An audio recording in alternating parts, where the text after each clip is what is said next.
Today I'm posting a review on the Minelab Gofind 66.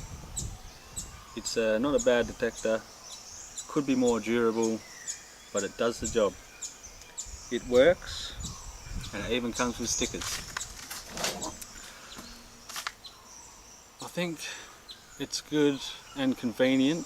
It's a very light weighing detector which enables you to put it on your back and go anywhere with it. It folds up into a nice neat little package, and if you got the bag you can just walk around with it without any problems. The handle is telescopic, it retracts so it has an adjustable size. You can use it kneeling down or standing up, which also could be good for your kids. The battery life, I would usually go for about 2 weeks before I would need to change the 4AA batteries, which is pretty good going detecting about every second day.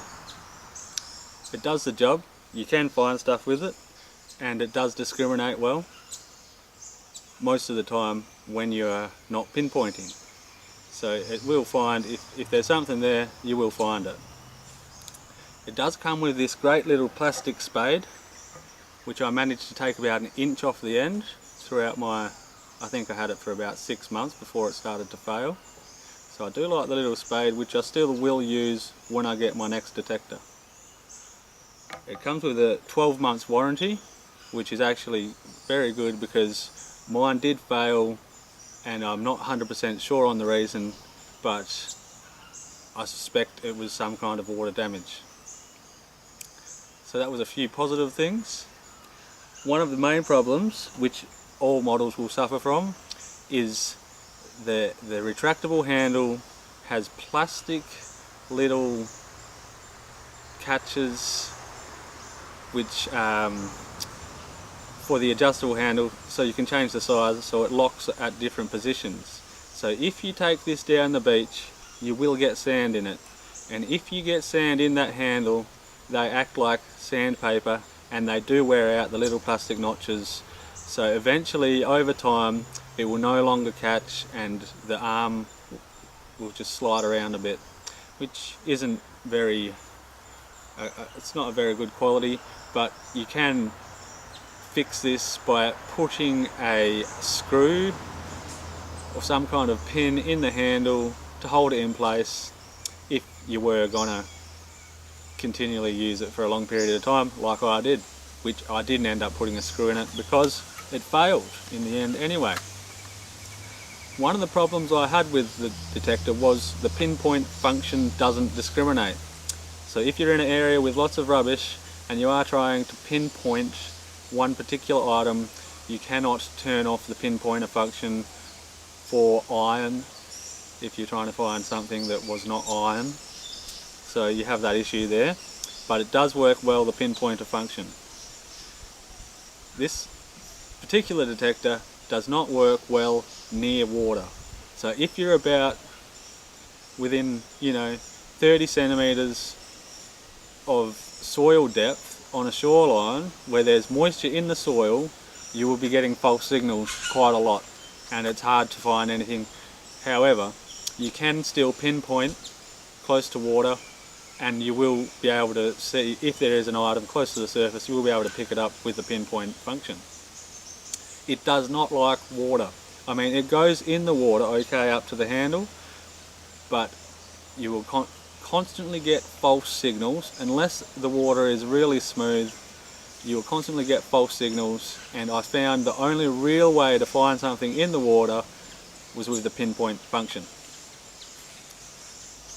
Another drawback is the strength. It's plastic, which makes it light and convenient. However, I do imagine if you put too much force on it, it would break.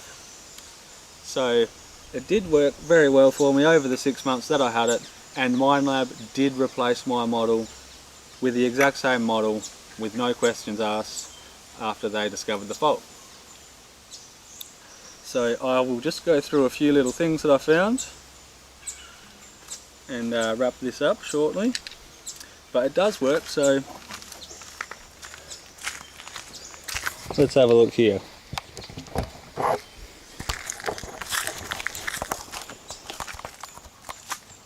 I found a total of $40.40. But some of the more interesting finds were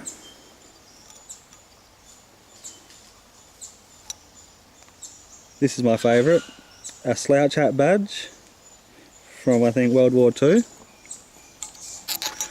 We found a silver commemorative coin from 1988. These were handed out at school. It's one of my more valuable finds because it is actually 92.5% silver. I found a silver ring, which was a freshly dropped find. I found a Boy Scouts Australia badge, which may not exist in that form anymore due to the rifles on it. I found a Girl Guides badge. I'm not sure of the age, but that's a pretty nice one. We found not very much, but we did find some non-decimal coins. One of my last finds was this, looks like a Buddhist medallion of some sort, which is zinc, I assume, because it doesn't clean up very well, but it's still somewhat pretty. So here's all the money I found, which was $40.40, and the best find was this, which I did actually find in the water.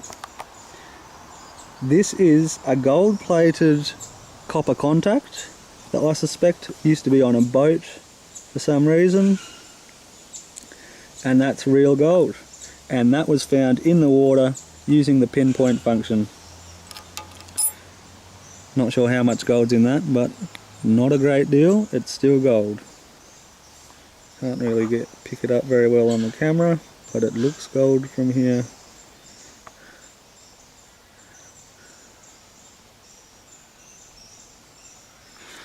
And yeah, this little shovel, it has worn away almost a full inch, but it does the trick. It allows you to dig through the sand with your detector still running, and it doesn't cause any interference with the signal.